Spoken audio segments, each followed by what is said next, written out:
গাইতে পারি, তবে আমার কাছে মনে হলো যে দুজন শিল্পী বন্ধনার পরে একরকম দুটি গান না করে আমার সেই নবীজির প্রতিও ভালোবাসা ভক্তি শ্রদ্ধা রেখে ওনাকে চেনার জন্য বোঝার জন্য অবশ্যই কিন্তু পীর মুর্শিদের প্রয়োজন হয়। কি বলে? এই জন্য মুর্শিদ ছাড়া কখনোই নবীকে চেনা যায় না। এই জন্য আমার ওমর আলী শাহ বাবা, আমার রশিদ চাঁদ বাবা, আমার হায়দার চাঁদ বাবা, যত পীর মুর্শিদ এখানে আছে, আমি মনে করি আমার একজন মুর্শিদ আব্দুর রশিদ সরকার, আমার দয়াল বাবা, আমার গুরুজি সর্ব জায়গায় সর্বগুরুর রূপে উনি রূপান্তরিত আছেন। কারণ একজন গুরুর স্বভাব প্রতিটা গুরুর মাঝেই থাকে। কি বলে?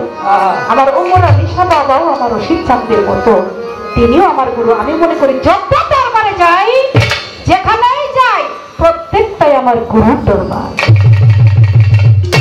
সেদিকে লক্ষ্য করে আমি গানটা করব। এই জগৎ সংসারে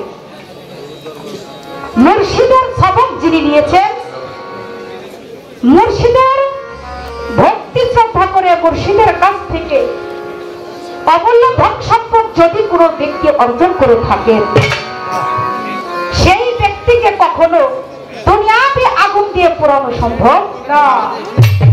কারণ দুজকের আগুন তাকে স্পর্শ করতে পারে না। কেন জানে? কারণ আমার ওমর আলী শাহ বাবা এমন একজন মানুষ ছিলেন, উনি একজন মুর্শিদ প্রেমের পুরা। এই জন্য পড়তে পড়তে পড়তে পড়তে উনি অকার হয়ে গেছেন। এই জন্য তার যা মাটিতে খাবে, মাটির এমন সাধ্য নাই, উনি দয়ালের আগুনে পুড়ে হয়েছে ছাই। আর যারা পুড়ে ছাই হয় তাদের মন কখনো এক জায়গায় বসে না বাবা। তারা মুর্শিদের জন্য সবসময় হারিয়াতে থাকে, মুর্শিদের ধ্যানে থাকে। হ্যাঁ, আমার মন তো ঘরে বসে মারে বাউল শাহ বাবা, আমার প্রাণ তো ঘরে বসে না, দয়ালের দিন